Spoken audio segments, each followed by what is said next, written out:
నయమాను గుర్రాలతోనూ రథాలతోనూ వచ్చి ఎలీషా ఇంటి దగ్గర నిలిచినప్పుడు ఎలీషా తన దాసుని పంపి, నీవు పోయి యొర్దాను నదిలో 7 మార్లు మునుగు, నీ ఒళ్ళు బాగై శుద్ధుడు వగదువని చెప్పమన్నాడు.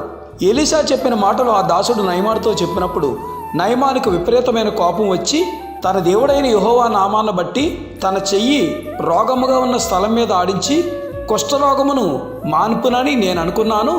నా దేశంలో ఉన్న నదులు శ్రేష్టమైనవి కావా? వాటిలో నేను స్నానం చేసి శుద్ధిని అందలేనా అనుకుని తిరిగి వెళ్ళిపోతున్నాడు. అప్పుడు తన దాసుల్లో ఒకడు, అయ్యా, ఆ ప్రవక్త ఏదైనా ఒక గొప్ప కార్యం చేయమంటే నీవు చేయకుందువా?